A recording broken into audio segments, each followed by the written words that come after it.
Hey, what is up, everyone? This is Jake with Exodus. We are wrapping up at the Great American Outdoor Show, and we have a fresh podcast interview with Cameran Derefield. He was on this last week's episode of Whitetail Cribs. He talks all about his approach to hunting a single deer and in Ohio, so a lot of good stuff. We hope you guys enjoy it. Be sure to hit that like button and subscribe, and keep an eye out for this upcoming week's episode of Whitetail Cribs. Lights, camera, follow the trail. ready to shoot. If you know where a deer's bedding and you know where he's eating, that deer should be dead. Camera! If you're passive on a deer, what you're doing is you're teaching them. I've got $30 in the Michigan record book. Everyone but one has had at least one previous wound on his body. Some had as many as 4. Trail Cam Radio from the guys at Exodus. We are in Central Ohio. Just sat down with Cameran Derefield and just recorded or filmed a Whitetail Cribs episode that should be launching here in a couple weeks. Super cool place, super cool pad, bunch of big deer, super cool property. So when that airs, you guys will have to check this out. But right now, this is Trail Cam Radio, so I think we had a little pre-conversation before we started recording, and this dude runs a lot of trail cameras, so I'm excited to kind of pick his brain and see how he does it, because he's been on a tear the last 4 years. So let's get introduction, I guess, for all the Trail Cam Radio listeners. Give yourself an introduction. My name's Cameran Derefield. I run a guide service, Wicked Obsession, and I pretty much hunt, and I'm a dad, I'm a husband, and that's pretty much it, man. One of the things that caught my attention, I'm sure we'll get into, but when you say you hunt, you're hunting way more than an average guy that's working a 40-hour-a-week job, but it's coming at kind of different times. Yeah. I mean, so obviously my job is to put people on deer, so that really cuts into what I'm trying to do. But every waking moment I'm not doing that, I'm actually hunting. I'm constantly, and I don't just hunt during season. It's 365 days, It's, my season starts as soon as I shoot. As soon as I shoot a deer is when season starts, So, yeah, kind of. It's kind of backwards. Yeah, a little bit. It's but I mean, I guess if you're in the business of putting people on deer, finding deer for yourself, it's a ever ongoing task. And this is a new venture for you, correct? Yeah. So we just started this last year. So it's kind of fun. It's kind of new. It's super stressful and a lot of work. It's just me and my business partner Josh, and we have 23,000 acres. So it's just us doing the food plots, running cameras, hanging stands. So to be honest with you, we didn't even get to touch half of it. I'm sure. But we really didn't need to. So which is also really good news coming into this season, that we're going to have plenty of deer. Our goal with the whole thing is not really to run a whole lot of hunts. We just want to run a lot of good hunts. We're not going to run crazy high numbers. So we have a 130-inch minimum now. EHD hit us in 2017. Where's the property at? It's around Grayson and Ashland area.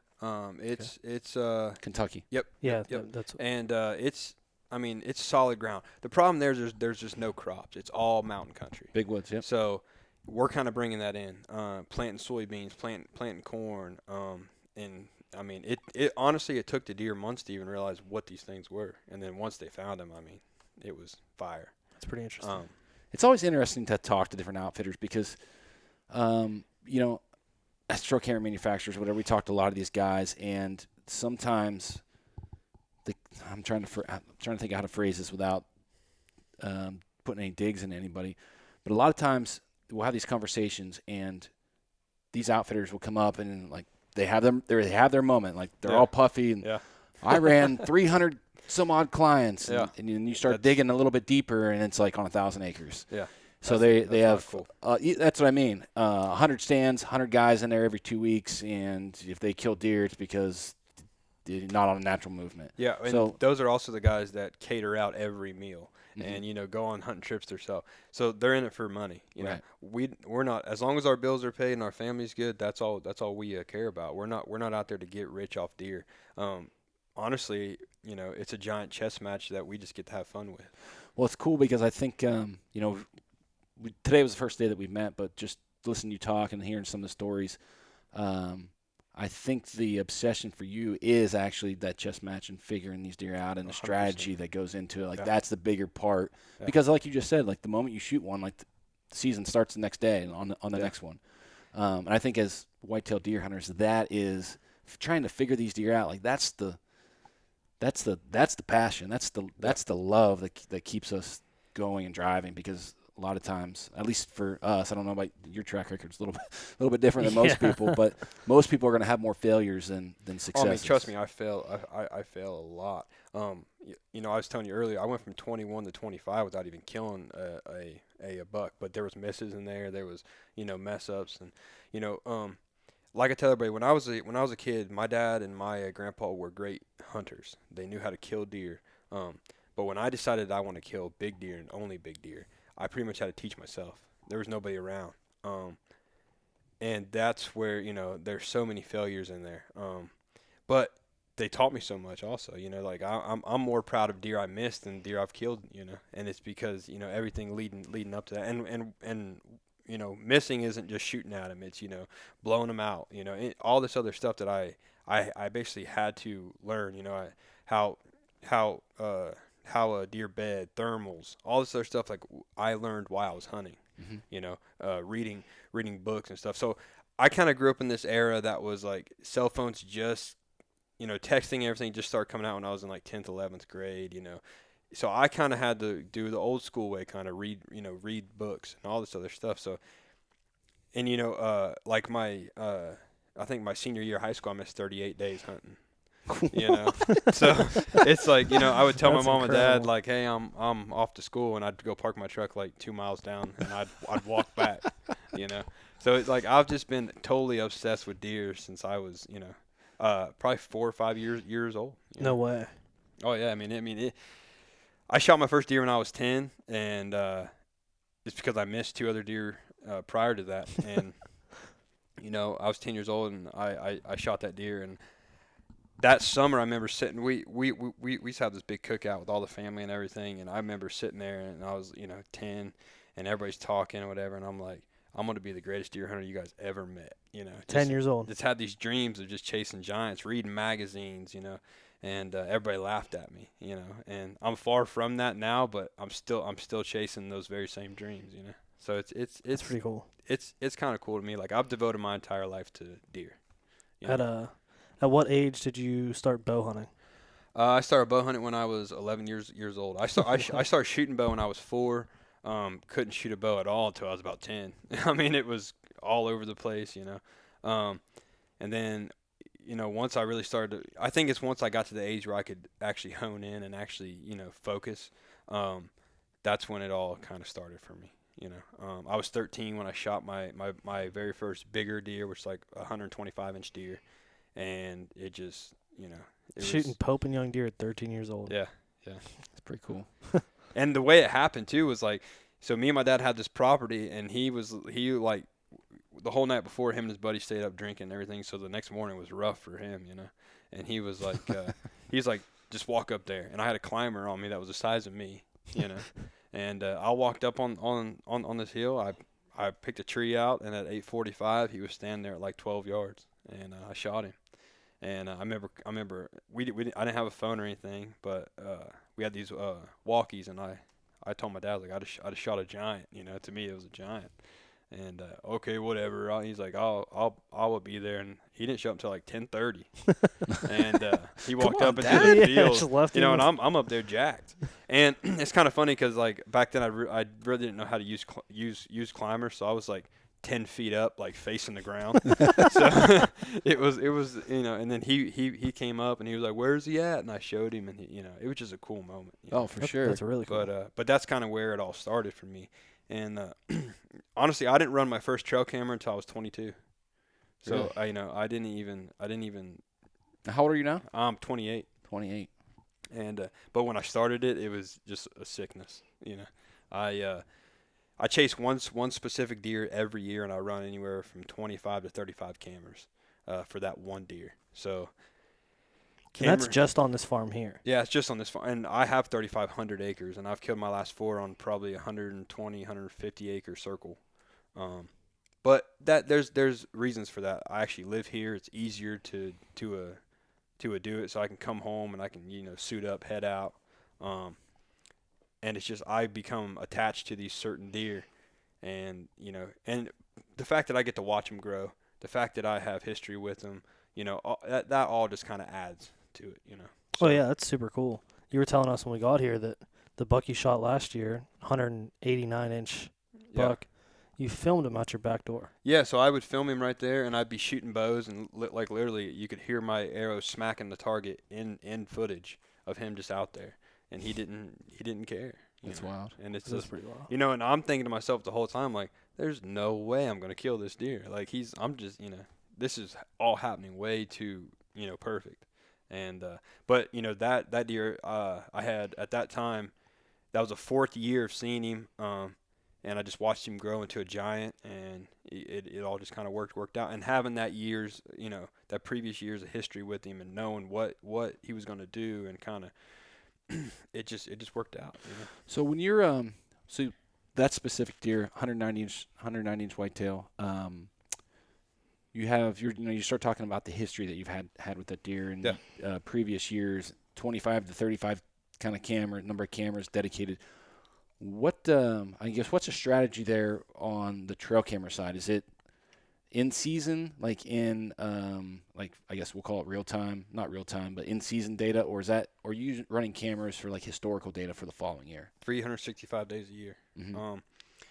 The way that I do it, okay, so I find out where he's bedding, and obviously each buck has 4 or 5 bedding areas. And they're not always going to all be on you, but you can kind of work out on your property when he's coming and going.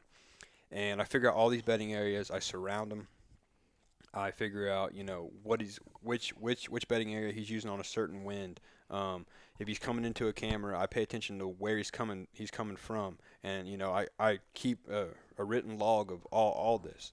And then from there, if I feel like I can start working my way back to him with cameras, I'll honestly do it.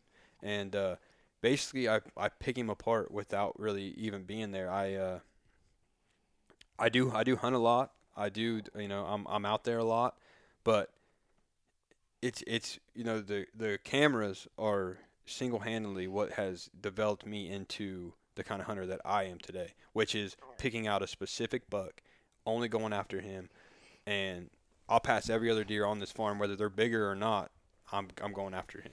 So when you start with that process of, I guess, locating that deer and figuring out which deer that you want to hunt, and as far as like kind of leapfrogging those cameras, are you starting at food sources, like less intrusive places, and then going as far as that deer will allow you? I guess expand on that a little bit. So obviously I live in farm country, so there's soybean fields, cornfields. I do bait. I don't run feeders. That to me with big deer just is no, because they're so everybody around here runs feeders, so they associate that with danger. I don't hunt over feed. It's just you have to feed them if you want them, because everybody around here feeds. So what I do is I have this system of I feed in the same spots all year. I don't ever stop feeding. But what these bucks do is they bed according to my access. So if I'm accessing from the same way, which 9 times out of 10 is the easiest way, all spring, all summer, and even through the fall whenever I'm feeding them, I access them the same way. So those bucks are bedding according to that. They're watching that trail. All these different bedding areas are focused on my access. Now from there, once season comes in, I come in from a complete opposite way, and I get between them, where they're bedding, and feed, and that's how I pretty much hunt. I'm 100% mobile. I'd hardly ever hunt the same tree twice, and it's just once I started doing that and actually hunting beds and actually being mobile, it changed the whole game. I'm not saying you can't kill deer from a stationary stand. Actually, my deer I shot this year and my 2016 buck I shot out of the same tree, just a different tree stand. But it's what I find is if you hunt these same stands, so say you're in there the second week of season, and 5 or 6 doe come in, one of them spots you and blow at you. And, that happens again the third week, by the time rut comes, they're already hip to you, so you kind of just got to bounce around. You got to be real, it's like playing chess. It's 100%. I don't check cameras unless the wind is perfect. I just, everything you do when it comes to chasing big deer, and especially specific deer, is you just got to be 100% in it. Scent is the number one thing. Wind is number one thing, and wind, it has many different faces to it.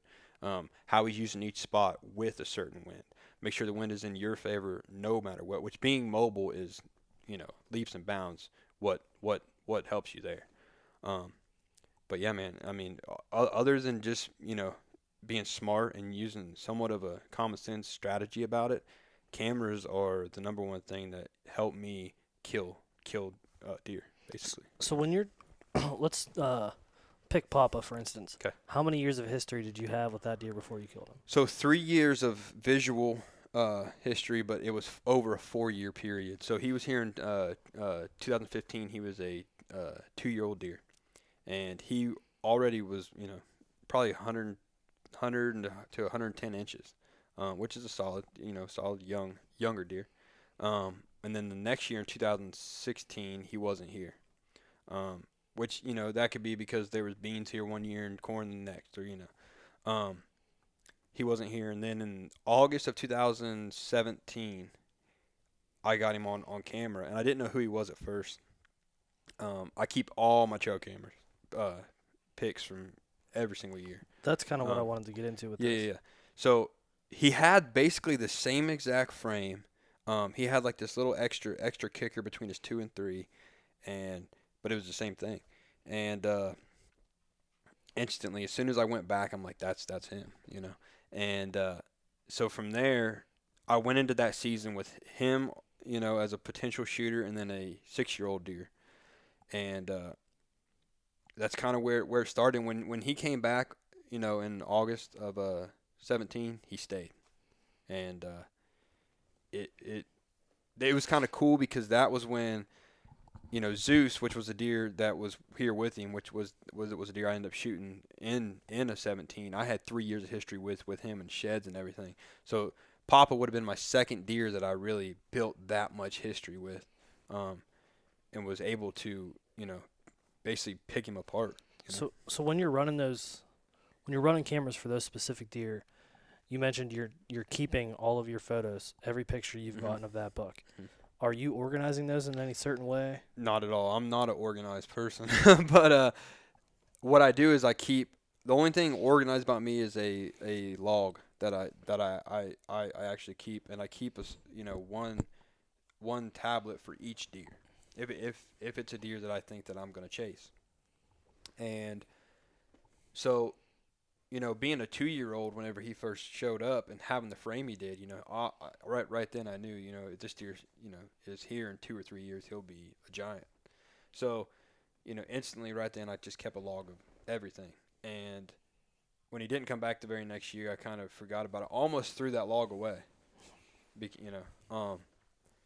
yeah, I mean, a lot of it has to know, you have to know deer a little bit. You have to know kind of what they're going to do or what they're going to turn into if they're if it's something that you think you'll chase. And it just starts with that. And then, as the years go on, it becomes personal.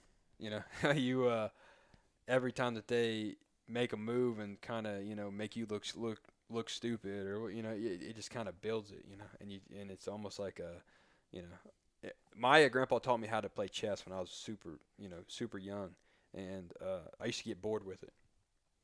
And I became good at it, but I was bored with it. So when I start chasing specific deer, like that's the best chess match I've ever played. Good analogy. Yeah. So when you like that story you're just going through, you have photos of that deer as a 2-year-old and he's gone. He shows up as a 4-year-old.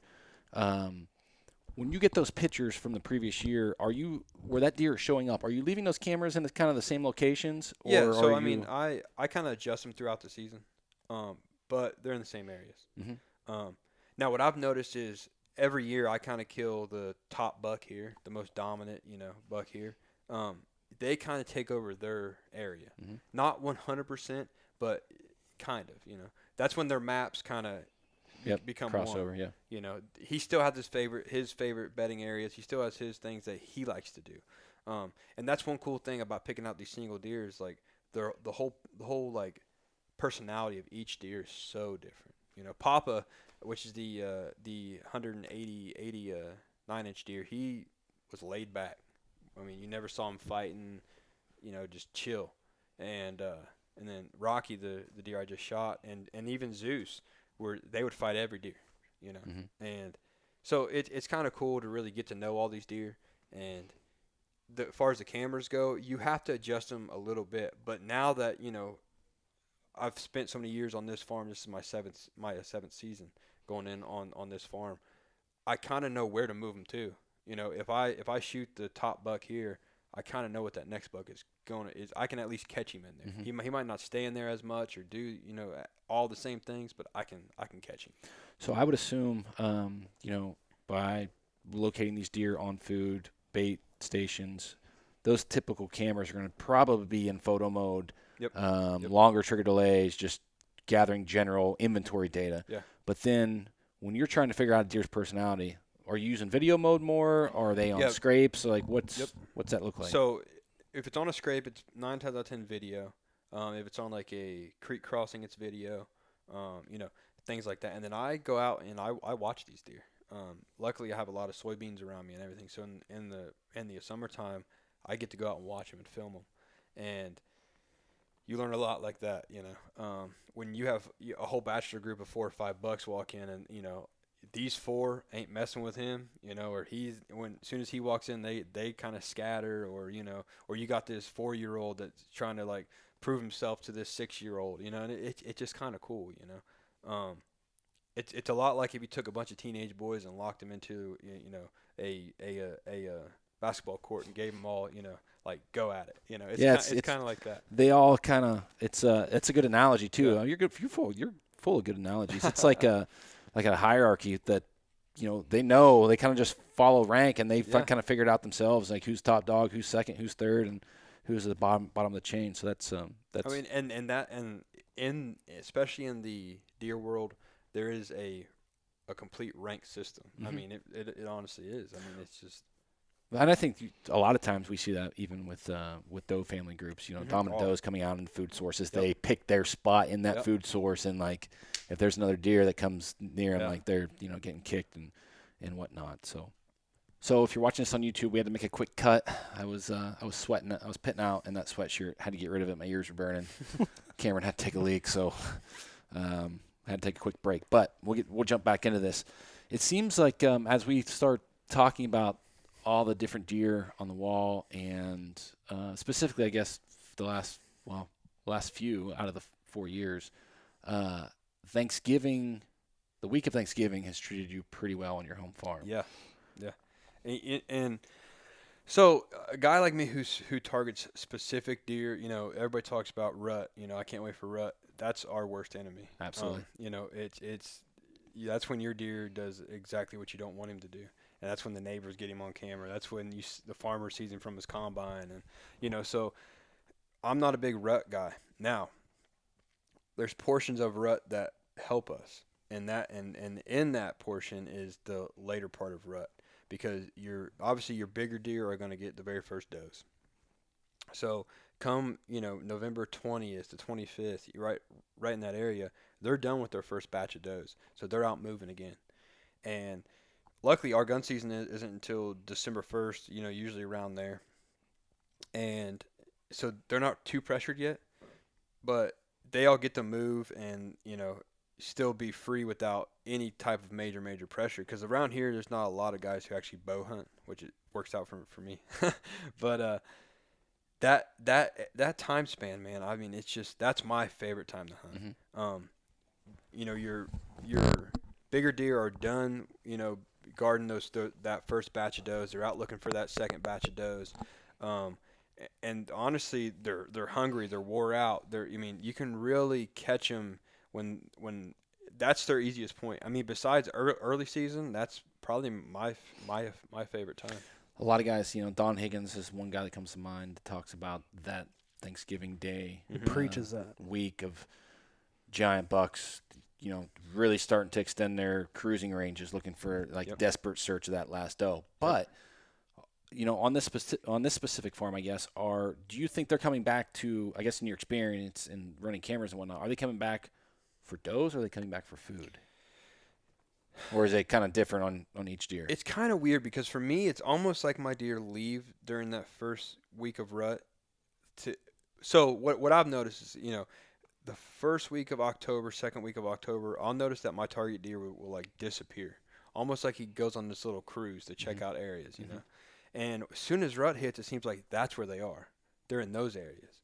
And I don't know if it's because they know what's here, they feel safe here, whatever, but they're gone, And then during that, that November 20th or 25th, right in that area, they kind of come back home, as I call it, And it's where they're safe. It's where they come to kind of heal up from rut, and it's almost like they're smart enough to save those does for last, or or maybe it's just this farm, that's when all those does come in, or but it's weird because every deer I've chased in the past 4 or 5 years has followed that same type of pattern, and so like I tell everybody, everybody's like it's November 7th, everybody's in the woods, and I'm like I'm not even worried about it, because my first off, the cameras are telling me what's happening, who's here. And if the deer I'm chasing is not here, there's no reason for me to hunt. There's no reason to go in there and mess these spots up. Right. And people say you can't kill them from the couch and all this other stuff. I run enough cameras and get enough pictures and know what's going on enough on this farm that it's not worth taking chances. And during that time span, do I have other great shooters that just show up for a week or two? 100%. But the way that I hunt is I pick that one deer out, and that's all that I want, basically. If I go in the season, I have 4 or 5 different shooters, I get lazy because it's like, oh, if I go blow him out, who cares? I got him. It really, with a lack of better terms, it's like it's a certain type of romance, and it's and once you build this history with these deer and figure them out, and then in the process of building history with a certain deer, you build history with the farm. You build history with what the neighbors are doing. If gun season comes in on a Monday, Saturday and Sunday, everybody's out scouting, and that kind of works in my favor because that's that November 25th. Right in that area, they're jumping all those deer back to me. Right. So that could play a huge role in that. But it's just a lot of little stuff like that. You have to really do your homework on not only your deer but your farm.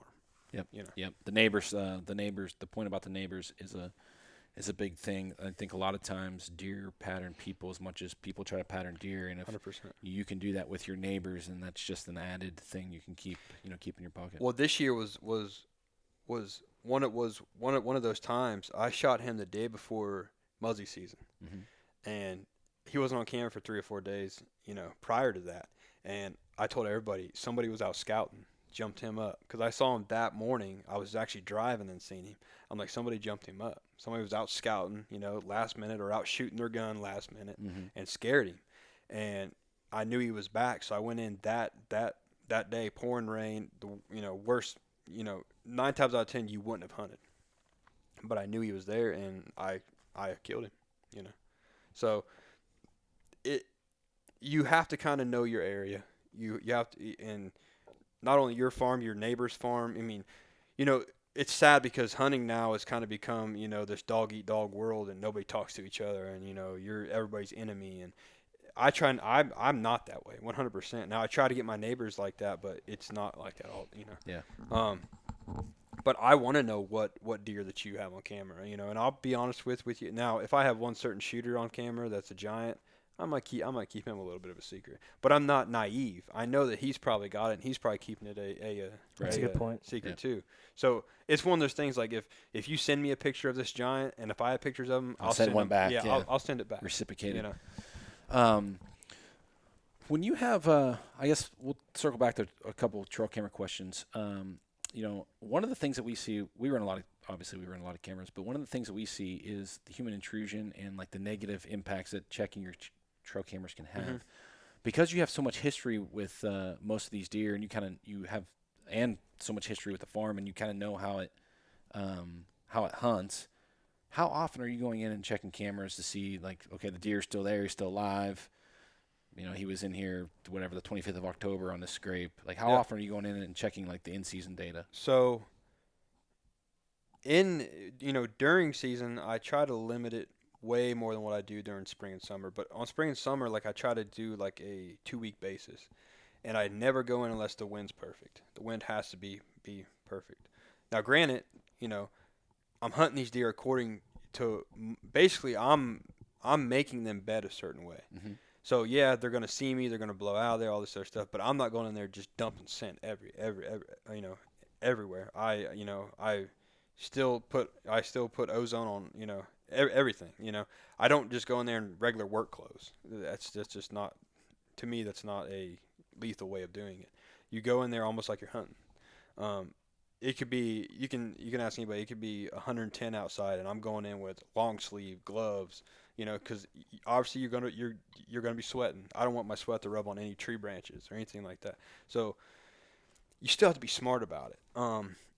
Now I've heard people say, these deer just get used to you over time, and the intrusion part is true. A big buck will not tolerate smelling you. He can tolerate, okay, well, this guy's bringing in feed, or this guy, they can tolerate that to a certain point. Not obviously you can't go in there every single week and blow him out of there. But also with the way that I run cameras, I know if he's bedding there or not. So I kind of let that play in too. Like, okay, it's a west wind. That's a marginal wind to go check this camera, but I know he's not there, So I just go in there and so running the amount of trail cameras that I do, and I won't say being dependent on them, because I'm not, but in a way I am, but in a way I'm not. You basically learn every move, his move, and he's learning yours. At the very same time. That's why it's called chess. But basically you just got to be smart about it. And if you I know guys who go in there like every 3 or 4 days and dump out feed and go and check this scrape camera. Now during season, I don't like to do that, but if I'm hunting and say I'm 100 yards from it, I might get down, or before I even go in there, or before I even hang a stand or whatever, I'll go and check it. Most of the time during season, it's kind of in the area type of thing. I have to be there to I don't just go walking in, because season is when everybody else is applying pressure, everybody else is pushing the deer to you. You already know what's there. After you have so many years on the same farm, you pretty much know how the deer are going to use it. So just check him enough to know he's still alive, he's still there, he's using the area, and just go from there. Basically, you don't want to overdo it, obviously. And I know it's hard. You'll be sitting here and you're like, man, I really should go out there and check that cam. I know he's been there. But if you're going to do that, go in there with a stand and a bow and go in there and hunt him. Right. So we kind of covered your farm trail camera strategy. Now let's take that a step further, and you're running an outfitting business with 23,000 acres. Yeah. What is your strategy to cover that much ground and find what you're going to let your clients come in and hunt? I grew up hunting a lot of public, so topo maps and everything have always been a big part of my life, and that's how I run hunts.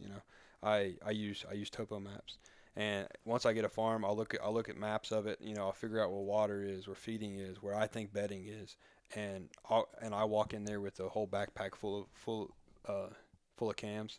And obviously most of these farms, we're going in there putting food plots, we're running feed, all this other stuff, so that helps. But my favorite type of clients are the guys that show up with their stand and they're just ready to go do whatever. Like, I'm like, I'll take him, and I kind of head out. But I've hunted that area since I was 6.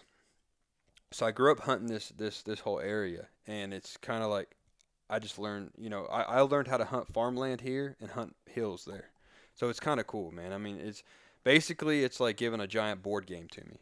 And that's kind of where I put my cameras, saddles, low gaps, and when I set these cameras up, I think about everything, thermals, if he's going to be bedding here on this certain wind, if he should be bedding there on a certain wind, all this stuff plays into what I'm doing. But basically, I set cameras out like I'm on a.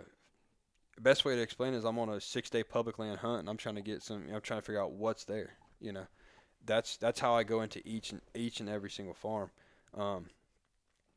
and that's so up until gun season, which we had a killer season.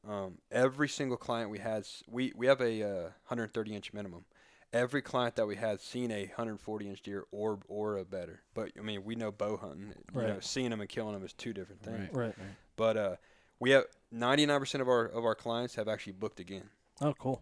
So That's the best way to build a oh yeah, man, and it's like, and they've been to other guys and booked hunts with them. They're like, you guys work your butt off. Like you guys are just in it to win it. And it's like, I don't see any other way to do it. I mean, it's the same thing that it's my hunting style. You just got to go into it, And that's my name. That's people are paying me good money, to come and shoot deer. I want them to have the best experience possible. So, it's easy to get lazy and just put cameras on food plots and corn piles whenever you're doing this, but that's not fun to me. I've had almost every client ask me like, and we have I think 218 stand setups. We have probably 60 blinds, 10 to 12 elevated blinds. So we're set up. But clients will ask me, should I bring my climber? Should I bring a lock on? I'm like, yeah, do it. That's and cool. they're like, and that kind of throws some people off until they get there and they kind of see the strategy behind it. Yeah. And we're just walking down this giant oak flat, 2 miles back, and they're like, what are we doing here? And then they see this camera, and I pull it out, and I'm like, this is why we're here. Yep. Then it's just cool. Like clients kind of feel like they're hunting. Yeah. It's not just showing up and shooting. Right. And that's what I want to try to do. You hear all these horror stories of guys who show up to hunt and the guys haven't checked their cameras in a month, or only thing they see is like 3 or 4 does the whole time that they're on this hunting trip, and I'm like, that's my biggest fear. Can't be, yeah. That's my biggest Right. fear. I can't. I don't have the heart to do that to somebody. So I want to push myself, and at the same time, it's making me better. Oh, absolutely. It's teaching me a whole lot. It's teaching me these farms, and we also lease some of these farms back out. And it's not that they don't have big, big deer on them. It's just I need farms that produce 10, 15, 20 shooters. Right. If it's only got 5 or 6 shooters on it, I'll go ahead and lease it back out. Because it's not. And you got to look at it from an access standpoint. If I'm dropping off 2 or 3 hunters, I got to be able to. I like to drive in one side and drive out. I don't like to go in there, turn around, and come back through. It's So a lot of these farms, you gotta Luckily, we have enough to where we can do that. Right. Yeah. You go to some of these guys and they're running 50, 60 hunts off like 2,500 acres, and it's like, what are you doing? Like that's crazy. Our goal is to run 45 to 50 hunts on 23,000 acres a year, which is not even putting a dent in them. Absolutely not. And it's all hardwoods. It's not like it's where I live here. It's 70% ag. Like it's literally woods for 23,000 acres. I mean, there's like That's Chad all the way. There's CRP fields here and there, old hay fields and stuff, but all those are all tilled up and planted. Mm-hmm. There's no crops whatsoever. So we've come in there, put soybeans, corn, clover, all this stuff down, and like I said, as a guide and as a guy who owns a business doing that, it's so easy to put stands and cameras up on those spots and be like, oh, you're going to see Here it deer. is, yeah. But that's how you burn your spots out. That's how you get your deer hip to everything that you're doing. And like this one client, Matt, he came into town and we had this giant kicker buck on camera. He's probably 160 inches. And this is a 7-year-old deer because the locals told me, hey, we got history with this deer.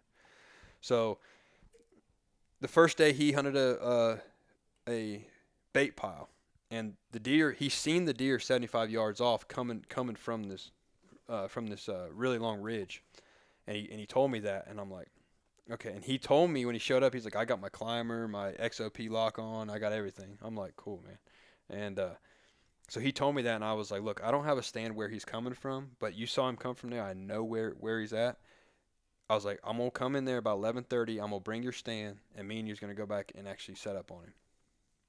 So I went out this ridge, and I stopped instantly. I'm like, he's bedding out there.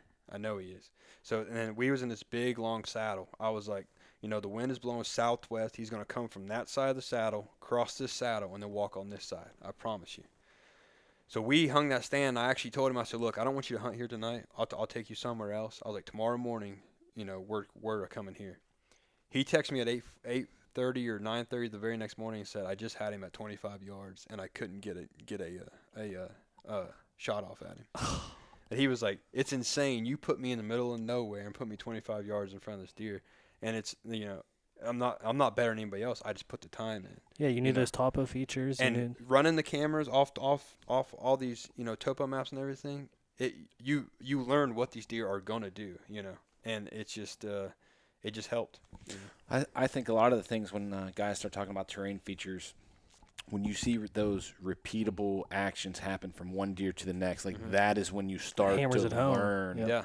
Okay, when you look at this saddle, that deer, or you look at a point off of a main ridge and it lines up with a southwest wind or whatever wind, possible bedding opportunity, and then if there's a bunch of spurs or other points coming off of a ridge, it could be a thermal hub, and there's so many little things there, but you have to learn it once or twice before you really understand what the hell's going on, and then you can use that in, like, I guess, to put yourself in that situation where that deer is going to be. Yeah. And and you can listen to podcasts, do all this other stuff, and they're great tools. But like, I'm the type of person, I have to see it myself. So just my name and just putting people on deer, that drives me a ton. But learning myself, I've devoted my entire life to deer. So since you're 4 years old, it's a never evolving thing. Yeah. You'll never master deer hunting. Nope. But deer hunting can master you. And that's something. Keep it in check sometimes. Yeah, that's something you got to really. And the chasing the one certain deer is what keeps me in check. that's a whole other ball game. It's but when I'm out guiding hunts and finding these deer, it's almost like I get to do that 40 or 50 times a year.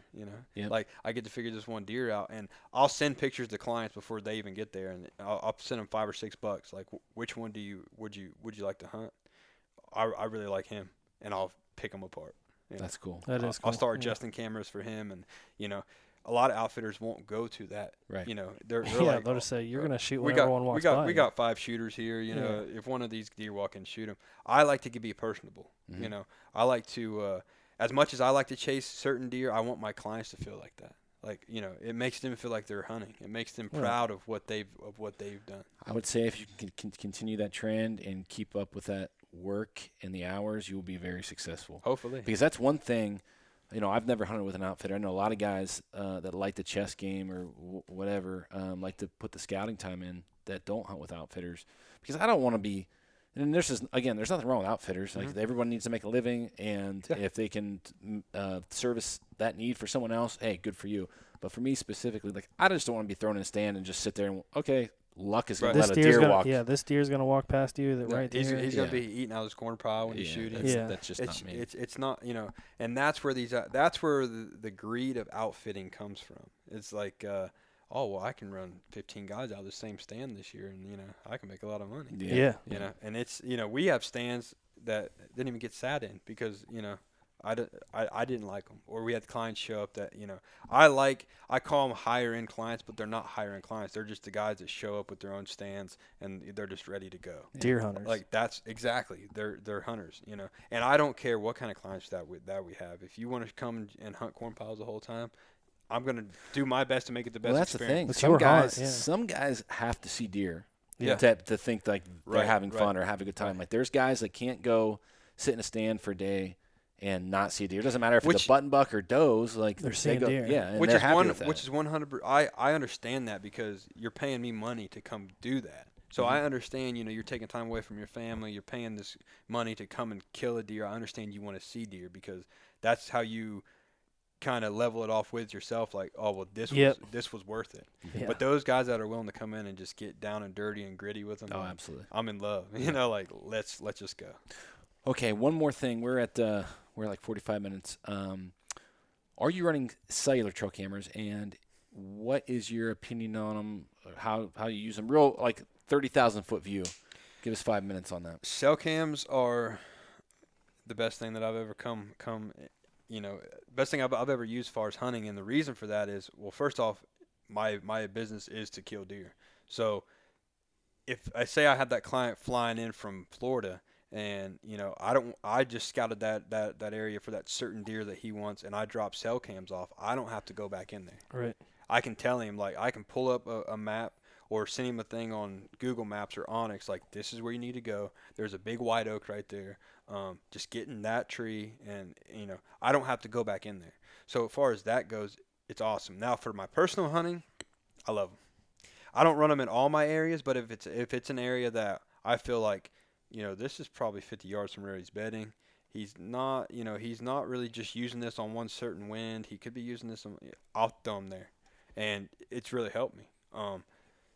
It's changed the game for me as far as, obviously as many cameras we run over 300 cameras between here and there. So I don't have the money to go run all cell cams, but in areas I need to run them, 100%. I've even had clients go as far as send me cell cams. Like, if we're chasing this deer, I'm gonna send you some cameras. Okay, cool. All right, that's awesome. And they'll send right to his phone, but I don't care about that. Right. Because they're not over bait piles. Right. Like, he's not gonna be like, oh, you got this buck too, and Yeah, like, right. it's not like that. So the whole, as far as cell cams go, man, you hear a lot of bad about them as far as people like, oh, it's taking away the fun of the sport, all this other stuff. You don't have to use them. Just because they're out there doesn't mean, hey, you have to use this. There's guys that still, there's $2,500 bows out there, but there's people that still shoot trad. Yep. And you still have to kill the deer. Yeah, 100%. Just because the camera is sending you a picture, you still have to kill the deer. Yeah, if just the goal was to take pictures of deer, I'd have all kinds of giants, Yeah, right. But it's all that camera is doing is it's giving you, you can look at it in two different ways. It's ruining the sport or it's helping the sport. The guys who say it's ruining the sport, I feel like are just the guys that either one, don't want to put the work in, or two, their neighbor shot their butt. That's What it comes. But that's part of the game. Yeah. That's part of like, oh, I got this 190 on camera. I want to kill him. Well, it's not your deer. Yeah. It's not your deer until you're holding him. Yep. I would agree with you 100%. I think there's guys that are salty because whatever, somebody else killed their deer, Or they don't have any big deer to chase, and they're like, well. Exactly. Yeah. But I actually think that the ethics thing, it doesn't matter if you're using a cell camera, shotgun. The ethic lies within the hunter, because it doesn't, using a cell camera in an unethical way is no different than using a shotgun in an unethical way in the back of a pickup truck driving around at night with a spotlight. Like there's no difference there. It's like, is it the shooter or is it the gun? Like the gun's the tool.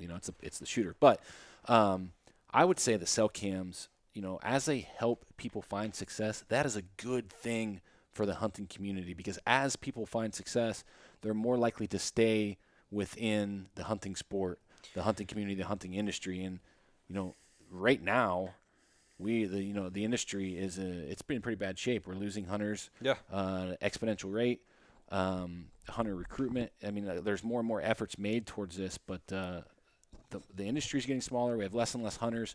The antis or the non-hunters, that number's growing, and there's a giant disconnect there. So I think anything that we can do, whether it's as a hunter, an outfitter, an industry business, anything we can do to help people find success is a good thing for all of us. And one more solid point to that is, you have 99% of guys are a 9-to-5 working man who has a family, who and how many times have you guys taken a week off in October or during the rut and not seen a deer? Yeah. But if you got this cell camera out there and you're like, okay, he's been there for 3 days straight. I'm gonna take tomorrow off. I'm gonna go and hunt him. Exactly. You don't miss out on work. You don't you miss out on a day as opposed to a week that you had and you had all these hopes for this 1 week, and then come Friday you didn't kill anything and you're down and out. Yep. Cell cams kind of bridge that gap. Yeah, I mean, 100%. Like, you know, they can help you. Like, okay, it's Tuesday. He's been on camera at 5:30 every day for the past 4 days. I'm going in there tomorrow. Absolutely. You know, and it's just there's a lot the negative side to trail cameras and cell cameras don't even match what the positives are. Totally agree. You know, so it's, Obviously. yeah. Oh yeah. That's why we're in the business of doing That's what why we're doing. we're in the business. Yes, sir. All right. Well, it was a good, awesome conversation. We're very thankful, for you letting us come in and film your home. I definitely thank you guys for coming and filming my home. Yeah, we're excited to get that episode out. Cameron will be working on that as soon as we get back to the office, so it'll be super cool. Again, can't thank you enough. Congrats on the 20. Is it technically the 20? Like, so you shoot the deer on January 3rd, like at the 19 tag or the 2019, 2020. Yeah. So I will just say the 2019 season. Yeah. So technically, I mean, it could happen where you shoot 2 deer in 2020. But anyways, Yeah. if that happens, we'll come back and do another podcast. But again, can't thank you enough, Cameron. Appreciate it. Congrats on the success. Thank you. Until next time, Trail Cam Radio. We will see you later.